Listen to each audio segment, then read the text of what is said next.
আমি তো আপনাকে সামনে সামনে দেখেছি, আমার উম্মত তো গুনাহগার উম্মত হবে, আমার উম্মত কি আপনাকে দেখতে পারবে না?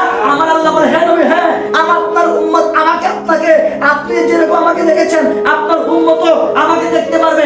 কিরকম? আমার আল্লাহ বলে আপনার উম্মত যখন 5 ওয়াক্ত নামাজের মধ্যে যখন 5 বার আমার কাছে আসবে, সে আসতে দেরি হবে, আমি আল্লাহ তার কাছে যাইতে দেরি করবো না। সুবহানাল্লাহ। আমার আল্লাহ বলে ও নবী আপনি আমাকে দেখেছেন, আপনার উম্মত দেখতে পারবে। কিভাবে? আমার নবীকে আমার আল্লাহ সান্ত্বনা দিয়ে বললেন, আপনি যে 5 ওয়াক্ত নামাজ নিয়ে যাচ্ছেন, ওই নামাজ যখন আপনার উম্মত পড়বে, তখন আপনার উম্মত আল্লাহু আকবার বলে তখন হাত বেঁধে ফেলবে, আমি আল্লাহ রাইকা বললাম বাহির তুই বলে সুবহানাল্লাহ। এই আল্লাহ আপনাকে আমাকে ডাকছেন। ফজর নামাজ যখন চলে আসে, ফজর আজান দিয়ে দেয় ইমাম সাহেব, ফজর আজান দিয়ে দেয় মুয়াজ্জিন সাহেব, আজান দেওয়ার পরে ফজর আজান যখন পড়ে যায়, আমার আল্লাহ বলে বান্দা আমাকে ডাকার জন্য চলে আসছে, আমি আল্লাহ বান্দাকে দেখার জন্য চলে যাই। আমার আল্লাহ এইভাবে যখন বললেন, আমার আল্লাহ তখন ওই মসজিদের মধ্যে চলে আসেন। আমার আল্লাহ বলে বান্দা রে তুমি আমার কাছে আসছো, তুমি আসছো কেন?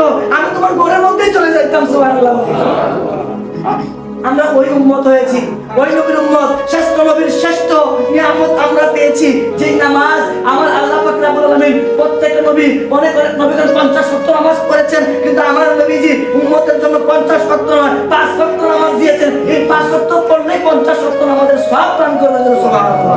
আমার আল্লাহ বলে ওগো নবী আমি আপনাকে বলেছিলাম আপনার উম্মত যখন 5 ওয়াক্ত নামাজ পড়বে, আমি আল্লাহ তাকে দেখা দিব, আমি তার সাথে মেরাজ করব, তার সাথে আমি সাক্ষাৎ করব। আজকে তো আপনার উম্মত আজকে মসজিদের মধ্যে আসে নাই, ওগো নবী আমি কার সাথে সাক্ষাৎ দিব, আমি কাকে দেখা দিব? ওগো নবী আজকে ফজর নামাজ চলে যাচ্ছে, আপনার উম্মত মসজিদের মধ্যে আসে নাই, ওগো নবী আমি কাকে আমার দিদার দিব? ওগো নবী আজকে জোহরের নামাজ চলে যাচ্ছে, আপনার উম্মত তো জোহরের মধ্যে আসে নাই, ওগো নবী আমি কাকে দিদার দিব? ও ইয়া রাসূলুল্লাহ, নবী গো ও নবী আমি কাকে দেখা দেব? আসর নামাজ চলে যাচ্ছে, আজকে আপনার উম্মত আসে নাই, আমি কাকে দেখা দিব? মাগরিব চলে যাচ্ছে, আপনার উম্মত আসে নাই, আমি কাকে দেখা দিব? এশারের নামাজ চলে যাচ্ছে, আপনার উম্মত আসে নাই, ইয়া নবী আমি কাকে দেখা দিব? আমার আল্লাহ আমাকে দেখা দিতে রাজি, কিন্তু আমরা নাফরমান বান্দা আল্লাহর কাছ থেকে দেখা দিতে রাজি হই না। আমরা কি জবাব দিব আল্লাহর দরবারে? কি জবাব দিব? একবার চিন্তা করেন তো, এই চোখ দিয়েছেন, চোখের উপরে আবার একটা পাপড়ি দিয়েছেন, দিয়েছেন কিনা? একটা আওয়াজ দিয়ে দিয়েছেন কিনা? এই পাপড়ি দেওয়ার কারণটা কি? আরে যে আল্লাহ ভাত খাওয়ার সময় একটা পাথর বাটির ভিতরে আছে, তুমি দেখো নাই, তোমার হাতও দেখে নাই, কোনো কিছু দেখে নাই, কিন্তু আমার আল্লাহ তোমাকে ওই পাথরটা পর্যন্ত ভিতরের মধ্যে নেয় নাই, তোমার এই দাঁতের মধ্যে লাগাইয়া ওই পাথরটা বার করে দিয়েছে। আমার আল্লাহ তোমাকে কেমন মহব্বত করে, কেমন মহব্বত করে, যে পালুগুলা তোমার সরাসরি চোখের মধ্যে ঢুকার কথা, ওই আল্লাহ চোখ দিয়া পালু ঢুকায় নাই, আল্লাহ পাপড়ি দিয়েছে। পালু যখন চোখের সামনে চলে আসে পাপড়ি নিভে যায়, চোখের ওই চোখে যখন পাপড়ি নিভে যায়, ওই চোখের মধ্যে বালুটা আটকে যায়। আল্লাহু আকবার বলি। আপনাকে জবান দিয়েছে, জবান দেওয়ার পরে আল্লাহ ইচ্ছা করলে জিহ্বা না দিতে পারতো, আমার আল্লাহ জিহ্বা দিলেন কেন? আল্লাহ বলে ও জিহ্বা দিয়া আমার শান সহিত উচ্চারণ করবে, লা ইলাহা ইল্লাল্লাহ বলবে, আল্লাহু আকবার বলবে, সুবহানাল্লাহ বলবে, আমার নবীর শান ইয়া রাসূলুল্লাহ বলবে, ইয়া হাবিবাল্লাহ বলবে, ওলি আল্লাহ শান ইয়া রাসূলুল্লাহ বলবে, ইয়া ওলি আল্লাহ বলবে। এই কথা বলার জন্য আমি আল্লাহ মুখের সাথে সাথে তাকে আমি জিহ্বা দান করতে সুবহানাল্লাহ। আল্লাহ পা দিলেন কেন? আমার আল্লাহ বলে পা দিলাম কেন তুমি জানো?